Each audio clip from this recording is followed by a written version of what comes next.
Bird is a name, then bullet through the chain. Torn up for the watch, Prezi plain Jane.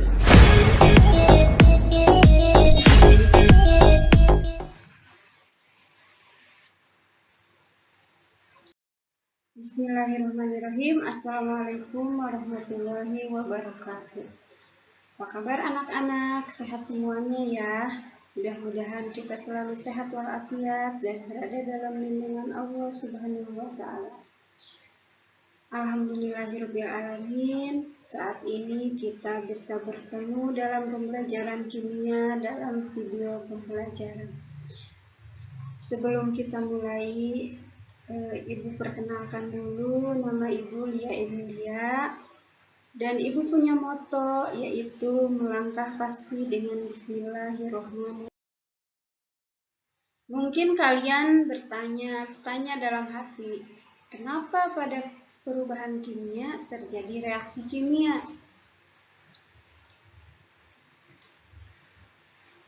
Tentu kalian sering dengar tentang reaksi kimia kan? Apakah yang dimaksud dengan reaksi kimia? Siapa yang masih ingat? Reaksi kimia adalah proses perubahan zat-zat yang bereaksi menjadi zat-zat hasil reaksi yang disebut dengan produk, yaitu zat baru. Pada perubahan kimia terbentuk zat baru, itu artinya pada perubahan kimia terjadi reaksi kimia yang ditandai dengan terbentuknya zat baru. Atau dengan kata lain, perubahan kimia merupakan reaksi kimia.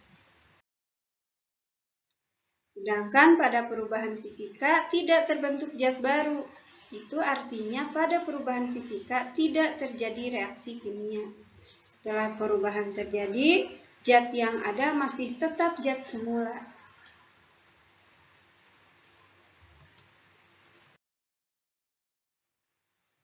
Bagaimanakah cara membedakan perubahan fisika dan perubahan kimia? Ada yang tahu? Baik perubahan fisika maupun perubahan kimia mempunyai ciri-ciri yang bisa diamati. Pada perubahan fisika, ciri-cirinya adalah karena pada perubahan fisika tidak terbentuk zat baru, maka perubahan hanya meliputi perubahan wujud, yang kedua perubahan ukuran, yang ketiga perubahan bentuk, dan yang terakhir adalah perubahan massa atau berat.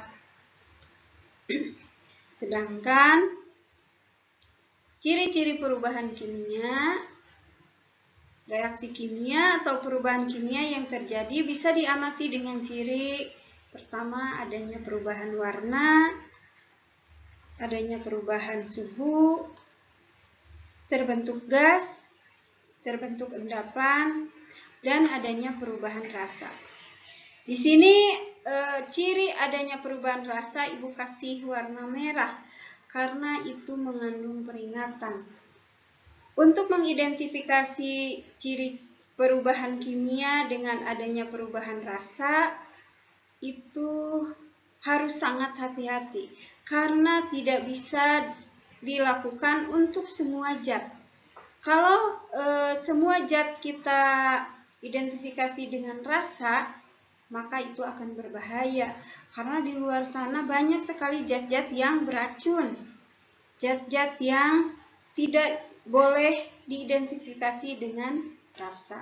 Oleh karena itu, adanya perubahan rasa itu khusus untuk zat-zat yang aman dikonsumsi. Jadi harus hati-hati ya kalau kita mau mengidentifikasi perubahan rasa pada suatu perubahan kimia atau reaksi kimia. Sekarang kita lihat contoh-contoh perubahan materi berikut. Ada batu kerikil, batu menjadi kerikil, ada besi berkarat. Batu menjadi kerikil adalah perubahan fisika, karena yang berubah itu hanya ukurannya saja. Sedangkan pada besi berkarat itu adalah perubahan kimia karena adanya perubahan warna.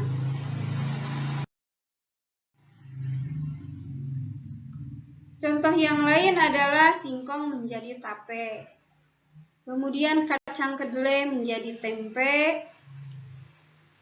Adanya perubahan suhu yang terjadi pada proses singkong menjadi tape dan kacang kedelai menjadi tempe itu ditandai dengan adanya perubahan suhu, sehingga dikategorikan sebagai perubahan kimia. Kemudian contoh yang lain adalah beras menjadi tepung. Beras menjadi tepung merupakan perubahan ukuran.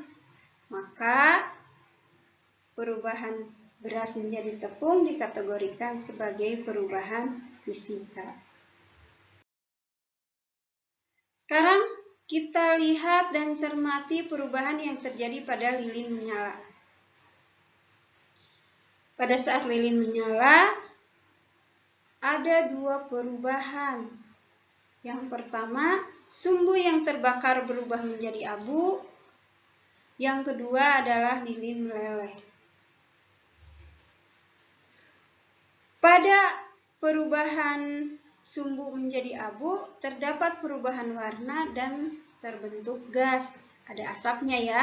Kemudian warna sumbu yang tadinya putih menjadi hitam.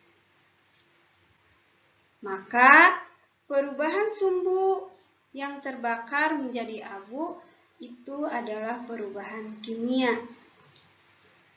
Sedangkan pada lilin yang meleleh merupakan perubahan wujud dari padat menjadi cair.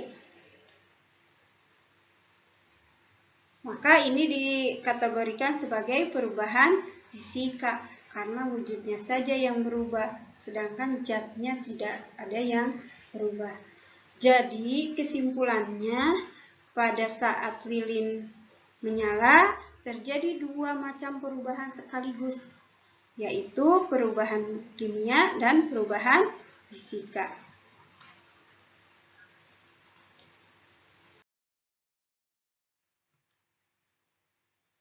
Masih banyak contoh-contoh perubahan fisika dan perubahan kimia yang terjadi dalam kehidupan sehari-hari.